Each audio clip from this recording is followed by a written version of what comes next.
Everyone, welcome back to our YouTube channel V4B classes. तो बच्चों, आज हम लोग लेकर के आए हैं क्लास 12th उर्दू 100 मार्क्स का कहकसा हिस्सा 2 का पहला चैप्टर नज़ीर अहमद की कहानी, कुछ मेरी कुछ उनकी जवानी। ठीक है बच्चों, तो ये जो है ये क्या है बच्चों? खाका है। क्या है? खाका है। और इसके जो लिखने वाले हैं वो कौन है? मिर्ज़ा फ़रतुल्लाह बेग। तो बच्चों, इसमें हम लोग पूरा चैप्टर को एक्सप्लेनेशन करने वाले हैं और सब्जेक्टिव क्वेश्चन को भी कवर कराने वाले हैं। तो आप लोग बने रहें हमारे इस वीडियो में अंत तक।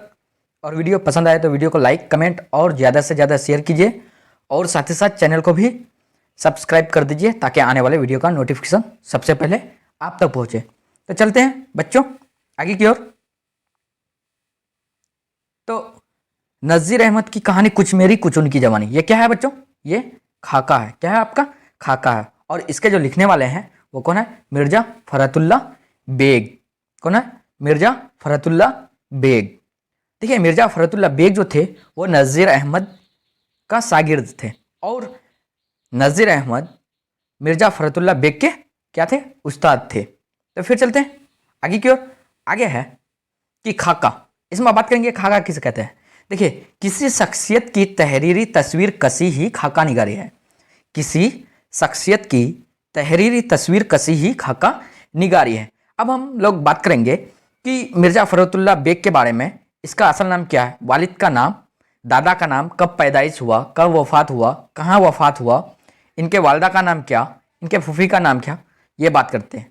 फिर चलते हैं अब अगला मेन पॉइंट को देखते हैं। असल नाम। तो असल नाम क्या है? मिर्ज़ा फ़रतुल्लाह बेग। क्या है असल नाम? मिर्ज़ा फ़रतुल्लाह बेग। और इनके जो वालिद का नाम है वो क्या है? हस्मतुल्लाह बेग। क्या है बच्चों? हस्मतुल्लाह बेग। बच्चों, मिर्ज़ा फ़रतुल्लाह बेग का वालिद का नाम क्या है? हस्मतुल्लाह बेग। और इनके दादा का नाम क्या है? दादा का नाम क्या है? मिर्ज़ा अब्दुल्ला बेग। क्या है बच्चों? मिर्ज़ा अब्दुल्ला बेग। भूलेंगे इसको नहीं।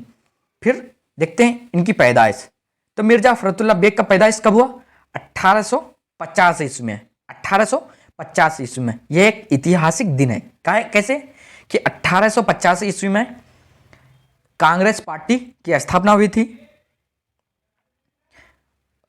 तो इसका पैदाइश कब हुआ? 1850 ईस्वी में। और कहाँ हुआ? दिल्ली में। कहाँ हुआ बच्चों? दिल्ली में। और इनका जो वफात हुआ था वो कब हुआ था? 1947 में, जब हमारा देश आज़ाद हुआ था। कब हमारा देश आज़ाद हुआ था? 15 अगस्त 1947 ईस्वी में। और कहाँ हुआ था वफात? हैदराबाद में। कहाँ हुआ बच्चों? हैदराबाद में। फिर चलते हैं आगे की ओर।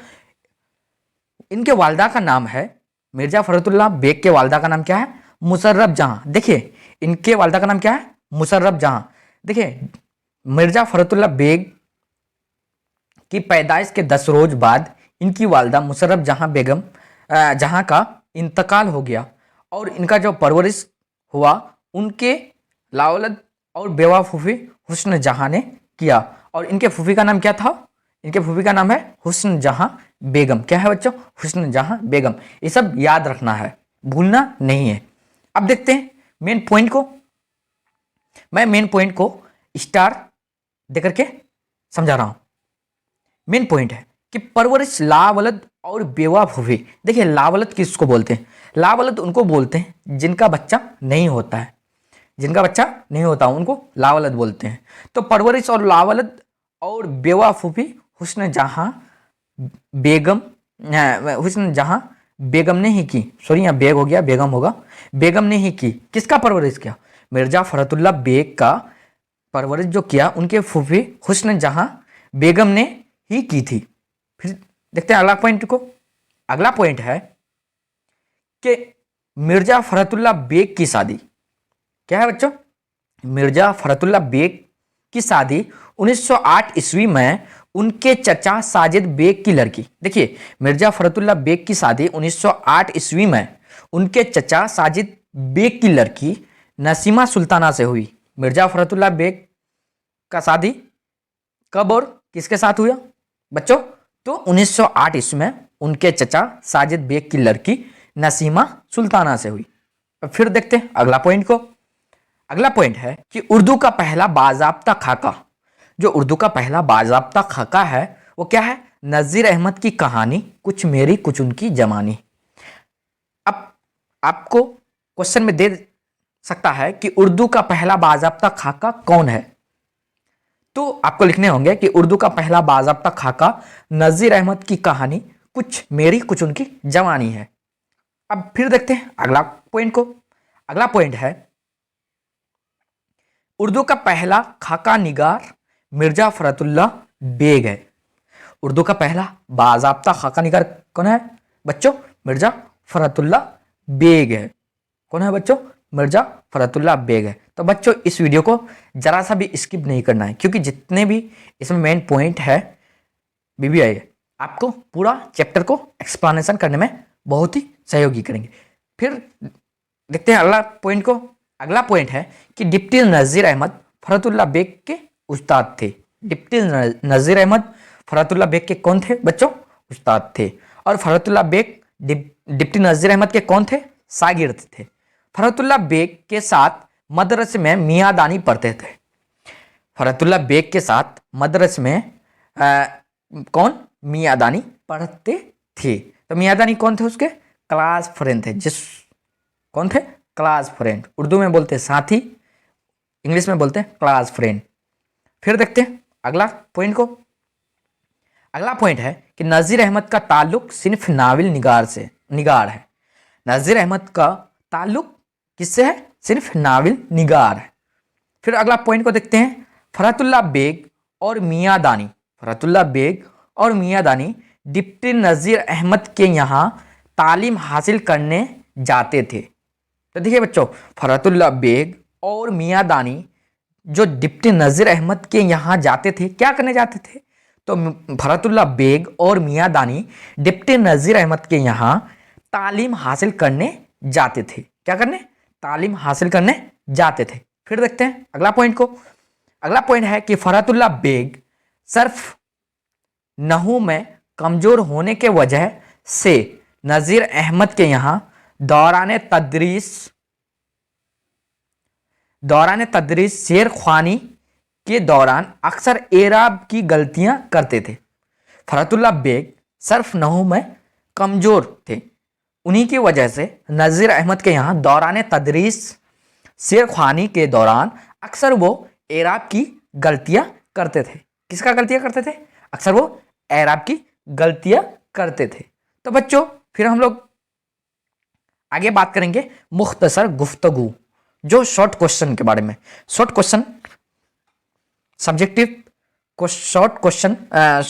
सब्जेक्टिव क्वेश्चन को कवर कराने वाले हैं। तो और इस वीडियो का जो ऑब्जेक्टिव क्वेश्चन है ये मैं नेक्स्ट वीडियो में कवर कराएंगे, तो आप लोग बने रहेंगे हमारे चैनल से। तो पहला सवाल है कि फरतुल्लाह बेग और मियाँ दानी मौलवी साहब के घर क्यों जाते थे? फरतुल्लाह बेग और मियाँ दानी मौलवी साहब के घर क्यों जाते थे?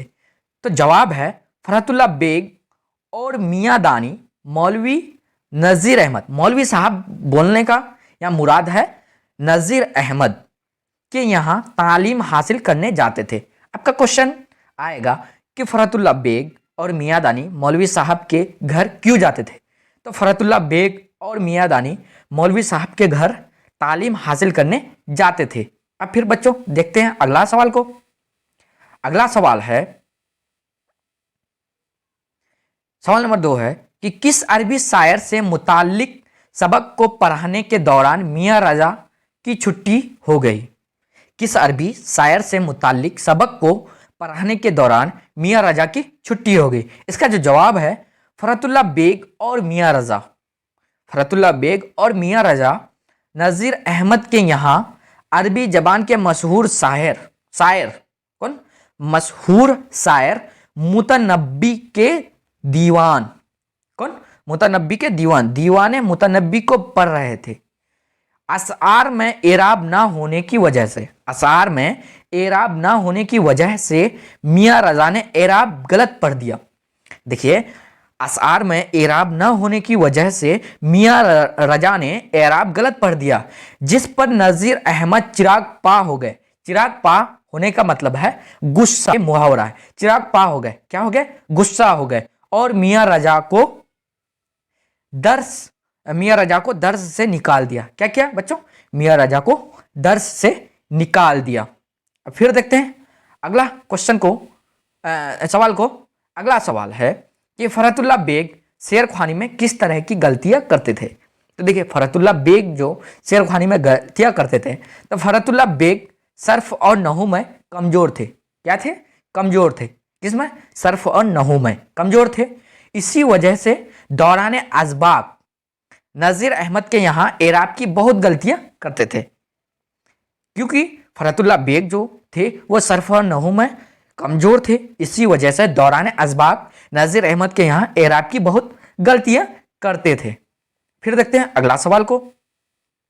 अगला सवाल है मियाँ दानी शेर पढ़ने में कैसी गलतियां करते थे। तो मियाँ दानी शेर पढ़ने में कैसी गलतियां करते थे। तो जवाब है मियाँ दानी शेरख्वानी में एराब की तो गलती नहीं करते थे, लेकिन शेर को कुछ इस अंदाज में पढ़ते थे कि सुनने वालों को लगता था कि मियाँ दानी शेर की बजाय नसर पढ़ रहे हैं। देखिए मियाँ दानी शेरख्वानी में एराब की तो गलती नहीं करते थे, लेकिन शेर को इस अंदाज में पढ़ते थे कि सुनने वालों को लगता था कि मियाँ दानी शेर की बजाय नसर पढ़ रहे हैं। फिर देखते हैं अगला सवाल को। ये लास्ट सवाल है। मौलवी साहब के शेर पढ़ाने का तरीका क्या था। मौलवी साहब के शेर पढ़ाने का तरीका क्या था। तो जवाब है मौलवी साहब के पढ़ाने का तरीका यह था कि वह पहले बच्चों से इबारत पढ़वाते थे। मौलवी साहब का जो शेर पढ़ाने का तरीका था, क्या था कि वो बच्चों से पहले इबारत पढ़वाते थे। अगर बच्चों ने सही पढ़ दिया तो ठीक है, अगर बच्चों ने सही पढ़ दिया तो ठीक है, वरना इबारत को खुद से पढ़कर बतलाते थे। अभी भी होता है, बहुत उस्ताद जो होते हैं वो पहले बच्चों से सबक को पढ़ाते हैं। अगर बच्चों ने ठीक पढ़ा तो ठीक, नहीं पढ़ा तो फिर उस्ताद उसको अच्छा से पढ़ा करके उसको समझाते हैं। तो बच्चे ये लास्ट सवाल था। अगर बच्चों वीडियो पसंद आया तो वीडियो को लाइक, कमेंट और ज़्यादा से ज़्यादा शेयर कीजिए, और साथ ही साथ चैनल को भी सब्सक्राइब कर दीजिए, ताकि मेरा भी हौसला अफजाई होगा। और बच्चों इसका जो ऑब्जेक्टिव क्वेश्चन और